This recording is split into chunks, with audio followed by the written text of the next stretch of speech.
One of the ways in which Aurora is generous is in philanthropy and almsgiving. She gives charity, we see at Felden Woods before she's married, and she's a very generous lady of the manor at Mellish Park. John Mellish as well is described as being very generous towards his servants, of not counting the cost of the food in the servants' hall and various other things. He's an easygoing landlord and employer, so long as the things that are supposed to be in place for him are actually in place. Aurora's generosity at Mellish Park is criticised by Mrs. Powell, who is not exactly the most generous-spirited of individuals. Again, she's clearly described, she's vividly described, and she's a dislikable character. I think that the reader does take up a level of animosity towards Mrs. Powell, although, again, as discussed earlier, she is a stereotypical character in the role of the fairy tale evil stepmother, although that's not the actual sort of designation that she's given within this novel. She's a chaperone or governess. But she does criticise Aurora, perhaps from out of habit of being her governess. The poor in the neighbourhood, this is taken from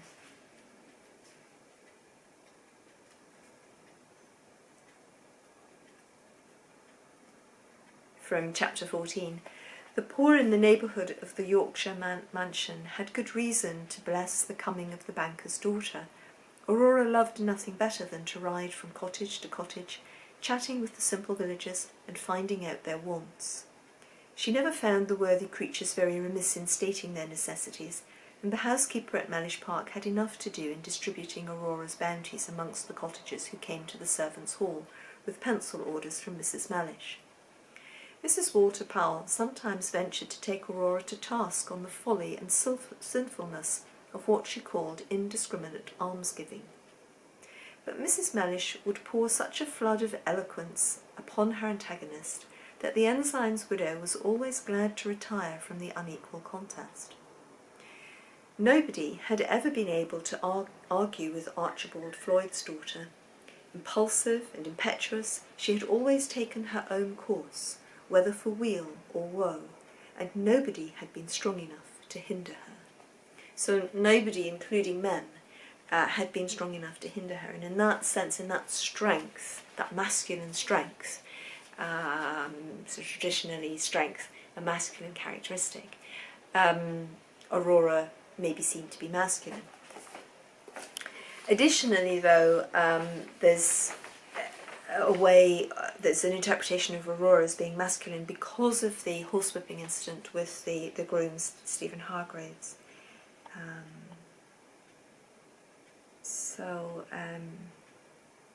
Steve is made Aurora's dire enemy for purposes required by the story, so the author has recourse to the awkward device of making the haughty and regal-looking young lady horsewhip the deformed and silly helper then and there in her husband's stable-yard. He had kicked, viciously enough, her favourite dog, and, quotation from the novel, Aurora sprang upon him like a beautiful tiger, and catching the collar of his fustian jacket in her slight hands, rooted him to the spot where he stood. The grasp of those slender hands, convulsed with passion, was not to be shaken off, and Steve Hargraves, taken completely off his guard, stared aghast at his assailant. Taller than the stableman, by 1.5 feet, she towered above him, her cheeks white with rage, her eyes flashing fury, her hat falling off, and her black hair tumbling about her shoulders, sublime in her passion. End of quote. And when she had broken her jewelled whip, and when she had broken her jewelled whip to pieces and trampled her hat underfoot, her husband suddenly appears on the scene and carries her off, it was the end of quote, new quote, with sorrowful tenderness, and comes back to finish the correction of the hunchback and to dismiss him from the premises. Sorry, it's very blurred writing, this printout from the Athenaeum. So again, that's taken from the Athenaeum, January the 31st, 1863. And the Athenaeum goes on to comment, or the critic at the Athenaeum goes on to comment, this revolting scene was unnecessary to the plot, and it is not in accordance with the rest of Aurora's character, for she is generally represented as good-natured and kind-hearted, but proud and dignified in her bearing. So, yes, this revolting scene, they actually describe it as revolting. I think probably the 21st century reader might think of it more as disconcerting, as inappropriate, as a form of assault, and extremely ill-judged and, wrong. It's wrong to assault people. And John Mellish comes back and finishes the job. He also assaults Stephen Hargreaves, and it's interesting, to consider that as an employer of someone in domestic service, you were perfectly entitled to give them a whipping, despite the fact that they were an adult, which is not to condone violence to children either. But it is traditionally, it continues to still actually be legal, although violence to adults is not. So yes, it's that scene as well that's causing this idea that Aurora has masculine qualities. Lucy, of course, has no masculine qualities. She coincides absolutely with traditional ideas of ideal beauty. She's pale, blonde, petite, pretty, quietly and gently pleasing on the eye. There's nothing dramatic about Lucy's looks. Lucy, additionally, she looks perfect. She conforms to the traditional ideas of prettiness as being beautiful, and she conforms to, additionally then, British standards of propriety. There's nothing about her behaviour which is out of the ordinary line of charming and agreeable. She's insipid, unobtrusive and retiring in her manner. She's also gentle and she is kind. She's perhaps less overtly generous in her nature than Aurora, but I think Lucy is generous, and she's also, despite the other ways in which she conforms to British norms of propriety for the period, she is not judgmental. She does not judge Aurora, either before she understands what the problem is in Aurora's life, although she will understand that it's in some way to do with sexual transgression and the marriage with John Mellish. But she's not judgmental about that as a character within the novel, and not at the time of Aurora's trouble and not afterwards. There's no prejudice towards Aurora because of her past, and this is a significant element, this is a significant aspect in the novel and the story. Really, what is Mary Braddon driving at in this acceptance of transgression against codes of conduct that prescribed feminine virtue at this period? She is really moving out into quite unconventional territory in the way in which she does not ultimately leave Aurora in any way punished or disadvantaged because of the transgressions that she has committed in her extreme youth. And that would not have been the norm, even for transgressions of a young girl in her extreme youth.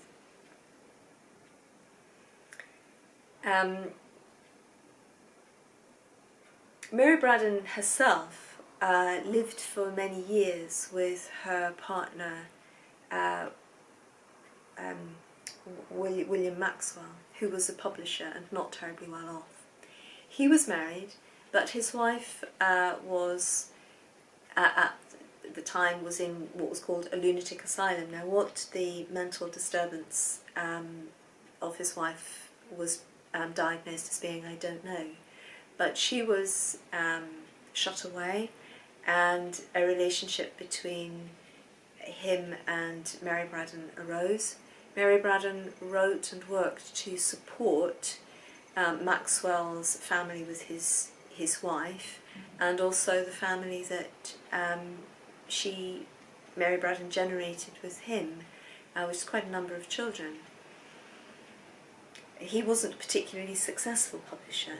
Later on, after his first wife died, Maxwell and Braddon married, but that was quite a way into their relationship. So I think that, in fact, of course, it was to Mary Braddon's advantage to write about a woman who is in a relationship with a man, a full relationship with a man, where marriage actually has not been, there's no official marriage. And to legitimise that, it's interesting that where Aurora and John Mellish have been for a long time living together and not married, John Mellish doesn't forsake Aurora because of her past with another man, nor does he forsake her because she has lived with him knowing, at least after a certain point, she has continued to be his wife and to act as his wife, presumably in all senses, although she knows that she's not actually married. So this is to have been, you know, a wanton woman, a loose woman, to have transgressed these moral codes that prescribed a woman's sexual behaviour very strictly in the period. It's not, the story of Aurora is not the story of Mary Braddon, but Mary Braddon is clearly trying to find greater acceptance for unconventional partnerships, romantic partnerships, just trying to find greater acceptance for a wider range of romantic partnerships and long-term relationships. Of course, between men and women, there wouldn't have been much, at that time there was still not very much scope for anything else in society. And she is writing about her own area of interest, which is reasonably normal.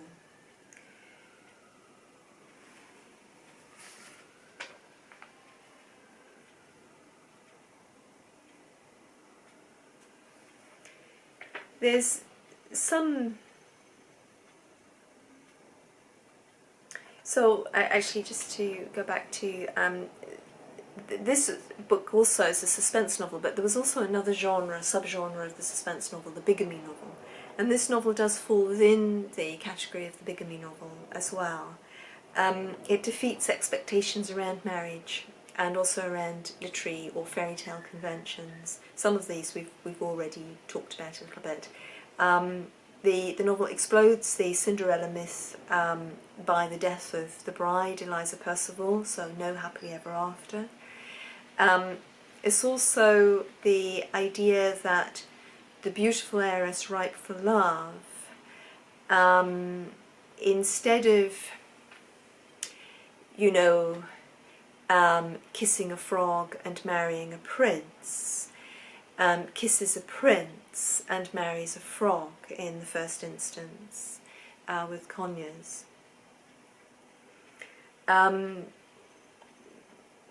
Talked about this as well. The hero is totally unheroic and collapses emotionally under, you know, the severe strain of the murder and the solving of the crime. And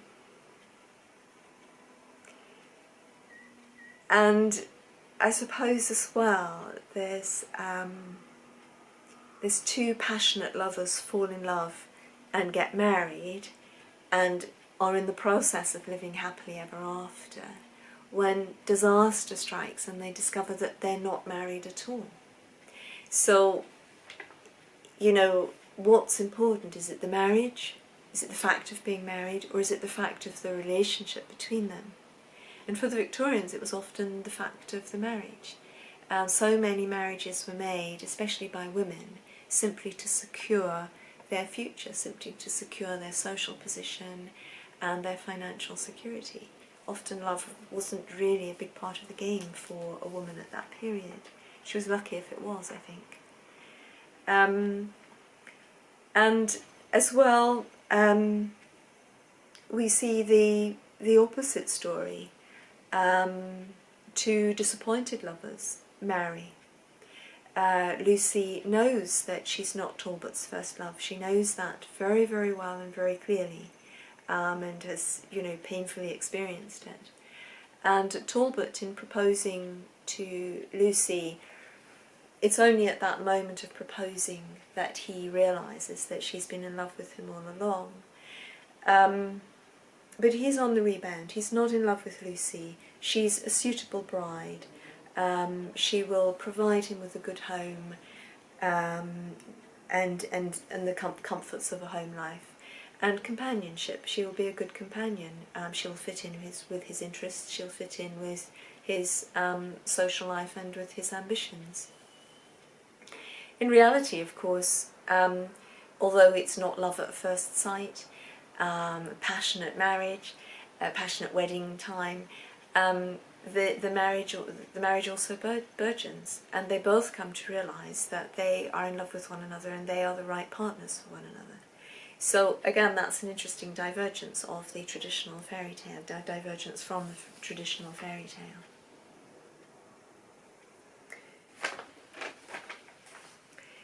How successful then is Mary Braddon in finding acceptance for her adjusted view of the moral relationships between men and women, or the morality contained within relationships between men and women, the freedom of a woman to choose when and how she perhaps engages in a relationship with a man? Are there extenuating circumstances? Can it be acceptable for a woman to have been married before, to have had a relationship with a man and without having been married? Are there ways in which that can find acceptance? Interestingly, the Athenaeum was generally quite a harsh critic. The reviews in the Athenaeum, often dreaded by certain authors. The Athenaeum is actually really won over by Aurora and Aurora's story, and this is relatively surprising, I think. We had earlier the description of Aurora, the one in which her masculine manners, her low tastes, her violent temper. Aurora is a woman, not a fiend nor a maniac, but a warm-hearted, generous, loving woman with an earnest desire to do what is honourable and just and true. And then the Athenaeum goes on to make a comment, its own comment upon her character, rather than just to describe it. In this respect, therefore, she is a far more pleasing heroine than her predecessor, Lady Audley, and we cannot help liking her and sympathising with her, in spite of our better reason and judgment, just as every character in the book is made to do, involuntarily and unwittingly, by sheer force of fascination. Aurora Floyd is, in short, a young woman with ferociously black hair, a very low forehead, an ill-shaped nose and a wide mouth, different interpretation of beauty from mine, therefore, all which disadvantages and are counterbalanced by a pair of wonderfully brilliant eyes. So it then goes on to recount her career. Before she is 20, she has eloped with one groom and horsewhipped another, fallen violently in love with an ultra-refined young gentleman, and after being brought to death's door by his desertion of her, has consoled herself within the year by marrying an honest but rough Yorkshire squire, precisely his opposite in every respect. How or why we ever tolerate Aurora, we know no more than Captain Bulstrode did, who thought she was, like everything that is beautiful and strange, and wicked, and unwomanly, and bewitching, just the sort of creature that many a fool would fall in love with. Which, of course, Talbot Bulstrode does. So it is interesting. Mary Braddon has managed to contravene quite a number of social conventions around a woman's behaviour, while still maintaining her heroine as acceptable. And this is unusual for the period. Normally a woman who made as many transgressions as that would be punished in some way. Her life would be blighted in some way, at the very least. It is as well, and not only has Aurora sort of previously fallen in love with and married a groom and eloped, and then they've separated and it's believed that he died. But then, you know, again, she's fallen passionately in love with Talbot Bulstrode, and there was a sort of moral embargo against women falling in love and giving their hearts away too readily, too rapidly towards men without, you know, the definite structure of marriage around them. Admittedly, she and Talbot Bulstrode do become engaged, but there was an injunction against women giving their hearts away until they were actually already secure and sure within the marriage. Partly, I think, because of the experiencing of awakened feelings of sexual arousal, even if you know, the relationship was still continent, but it's just that those sort of preceding experiences were regarded as unvirginal for women, young women of the period. Ultimately, Aurora is not punished or blighted in any way as a result of her various escapades. Instead, you know, her marriage with John Mellish is legitimised. He is described as well by the critic at the Athenaeum. The dog-like fidelity of John Mellish is, however, the most touching part of the book, an attachment which nothing can shake, not the knowledge of the former marriage, not the deception and concealment of so many months of married life, not even the suspicion that his wife, who is not his wife after all, may be a murderess, can prevent John from believing in Aurora and loving her still. Through good and ill, with the constancy of eternity, and at last he is rewarded, for Aurora is made lawfully his wife, and honestly loves him, and becomes softened and subdued. And the Athenaeum is fully in accordance with this wild, impetuous, you know, sexually quite experienced woman, finding love and happiness with a country squire, a member of the, you know, a leading sort of member of the sort of ruling powers of the country and the land at that time. So Mary Braddon has been very successful in her bid to convince the establishment that other ways of life are entirely viable. So, a baby. There is no baby. There are no babies until right at the very, very end. And this is interesting. I mean, Aurora is very beautiful. There's clearly a very physical relationship between her and John Mellish. Why is there no child? P.D. Edwards, in the introduction of the Oxford University Press edition, suggests that it's because John is keeping his distance because he knows that they're not married. But that's initially not the case. He doesn't initially know that they're not married, so why would there not have been a baby in the early months of the marriage? Possibly Aurora is experiencing huge levels of tension, which until the situation around the secret of her former marriage is cleared up, she is not sort of physiologically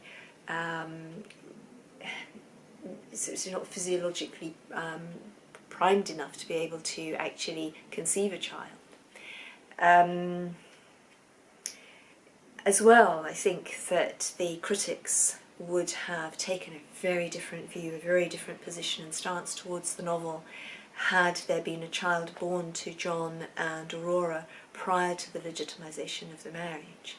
I think this would really have been a step too far for the conventions of the period. So Mary Braddon very carefully doesn't include that in the early stages. The Athenaeum entirely endorses the arrival of a child after the marriage. You know, at last John, he is rewarded for Aurora is made lawfully his wife and honestly loves him and becomes softened and subdued and looks more beautiful than ever as she bends over the cradle of her firstborn, and all secrets and mysteries are at an end between them forever. And it is a very, very happy ending to the novel. Talbot and Lucy also have a child at about the same time as Aurora and John have their child. And again, what's happening there? Why do they not have a child? Is it so that they mirror the other couple and the reader isn't so much asking themselves, oh, well, I mean, Lucy and Talbot have had a baby, how come Aurora and John aren't having a baby? I think it could be as well that it's not until the end of the novel that Talbot actually realises that he could never possibly have been happy with Aurora, and that Lucy is the right woman and the perfect woman for him, and that he falls in love with her. And it could have been as well that physiologically he'd been holding back, and that now suddenly something in him is released as well, and he and Lucy have a child. So all's well that ends well in this novel.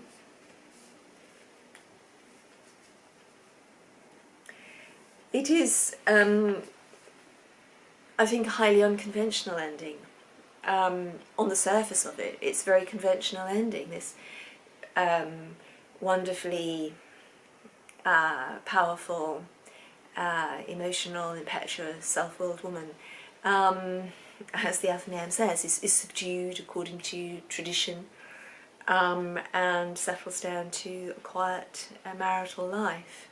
But actually, for a woman with Aurora's past to be able to find a happy marriage and a wonderful home and a full family life is pretty unusual and probably quite unrealistic for the period.